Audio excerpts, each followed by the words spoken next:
Dean Martin's final words before he died will break your heart. December 25th, 1995. Christmas morning. While families across America were opening presents and sharing joy, Dean Martin lay dying in his Beverly Hills home, fighting for every breath.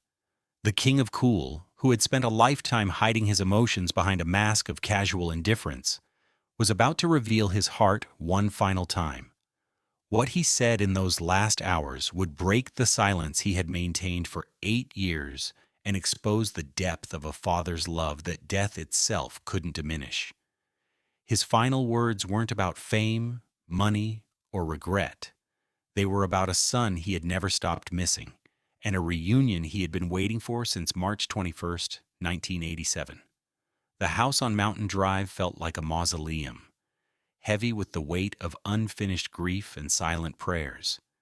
Every room held memories of better times.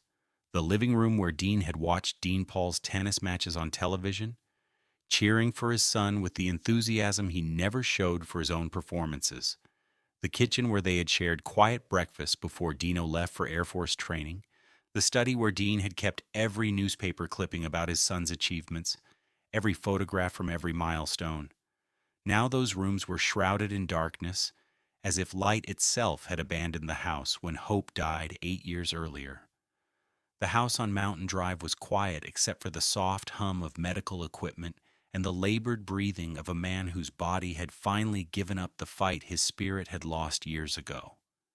Dean Martin, 78 years old, lay in the same bed where he had spent the last 8 years of his life, not living but existing, not hoping but enduring.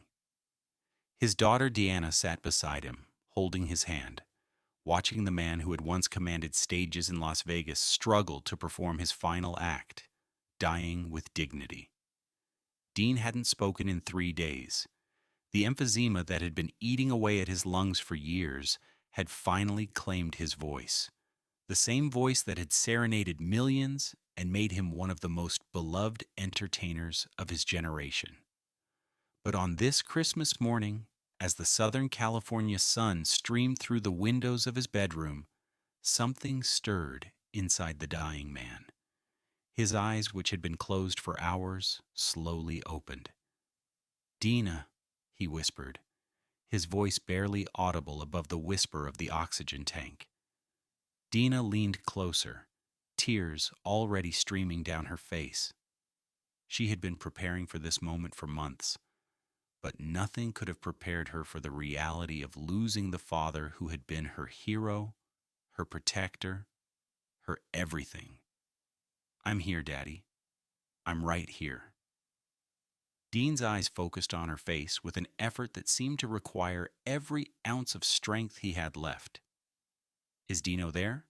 he asked, his voice so quiet she had to strain to hear him.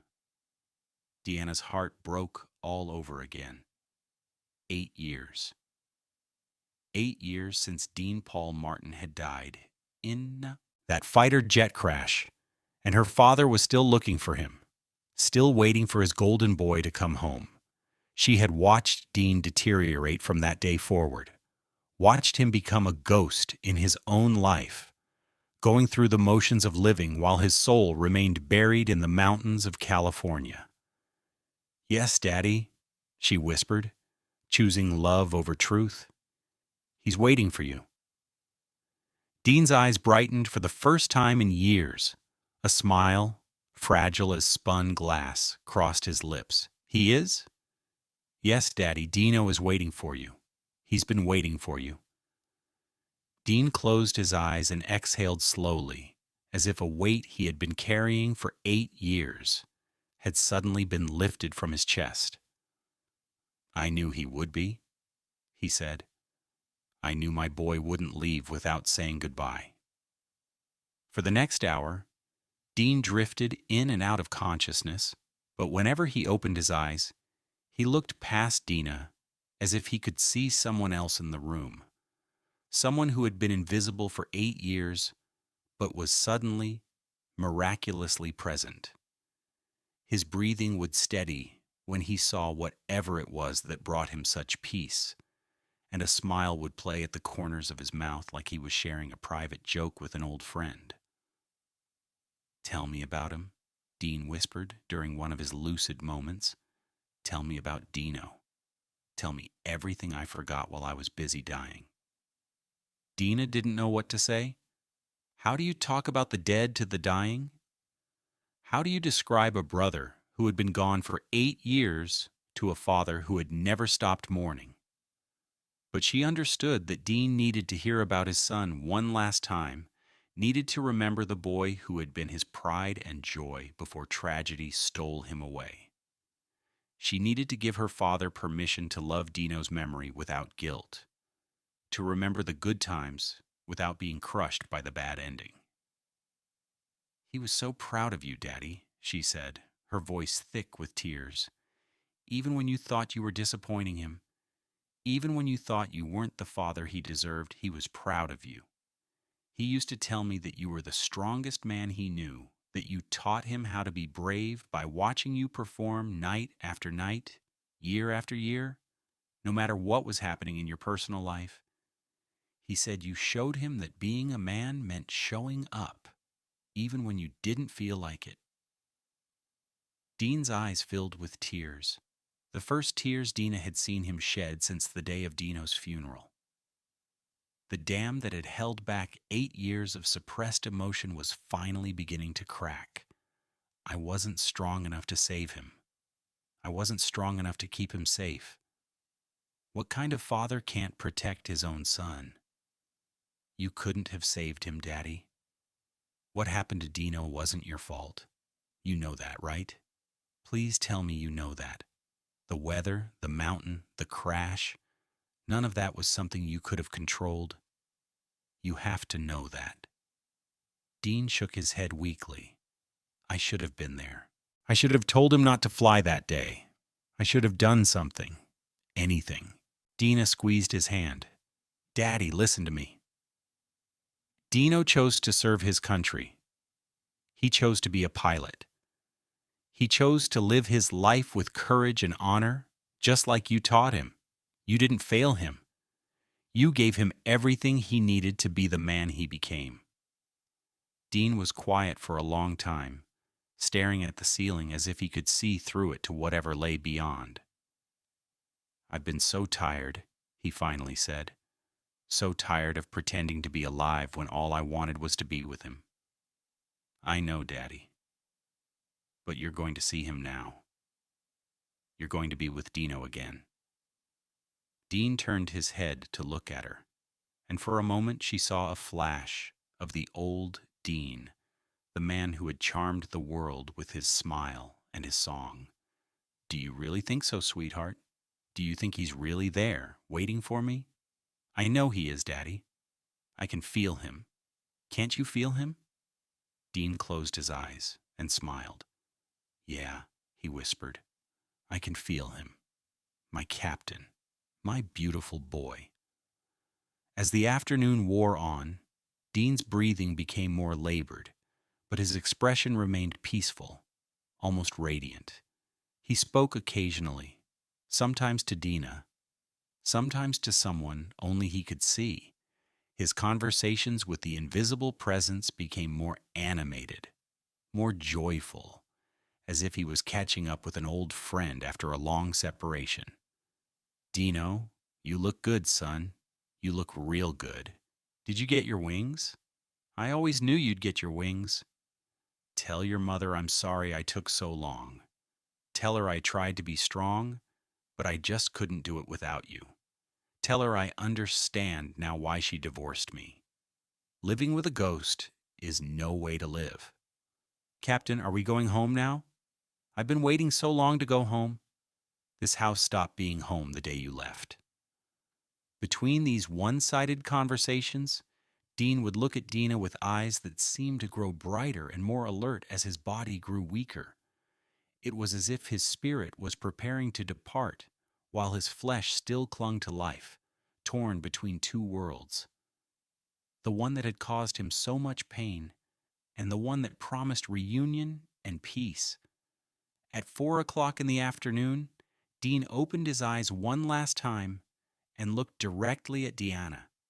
His voice, when he spoke, was clearer and stronger than it had been all day, as if he was drawing on some reserve of strength she didn't know he possessed.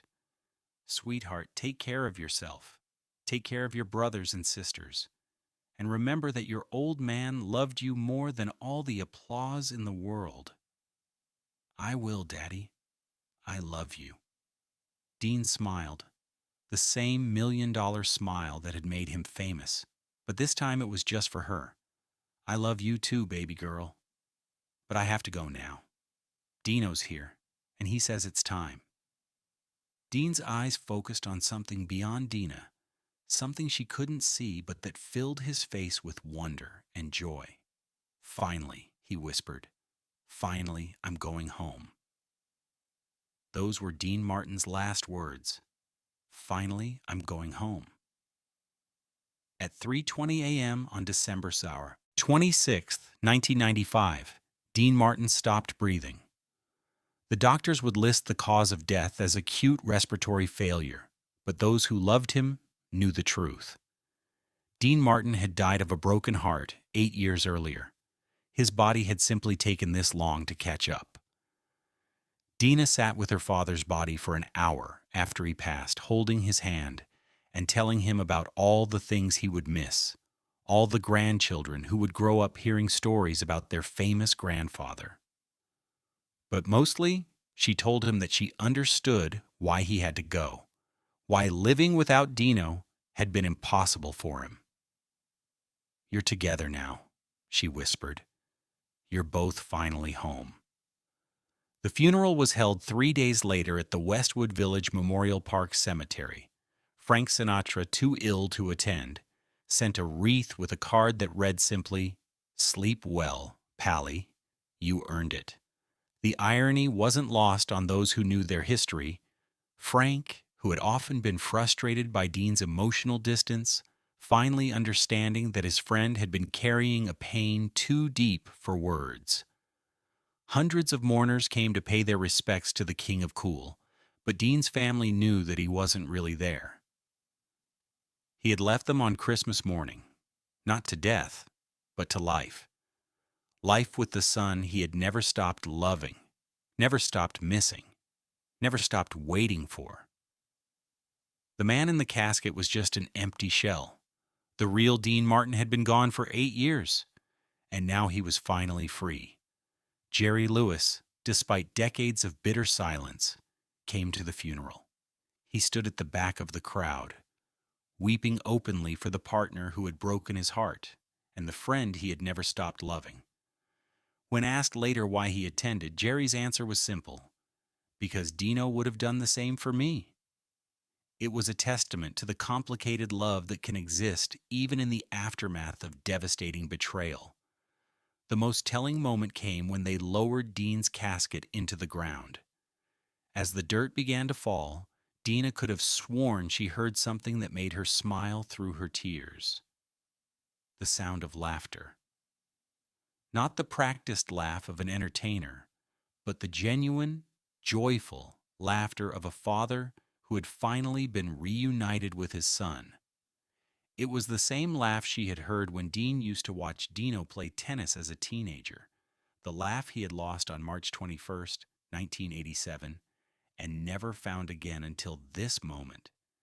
Dean Martin had spent 8 years in purgatory, trapped between life and death, unable to move forward and unwilling to look back.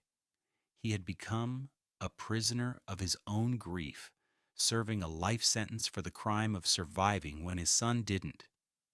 But in his final moments, he had found peace. He had found his way home to the boy who had been waiting for him in whatever comes after this life. Some people die surrounded by regret. Others die fighting to stay alive. But Dean Martin died exactly the way he had lived for the last 8 years of his life, reaching for his son. The only difference was that this time, Dino reached back. And in that final moment of connection, the King of Cool finally found his way home, to the warmth he had been seeking since the day his heart broke on a snowy California mountain.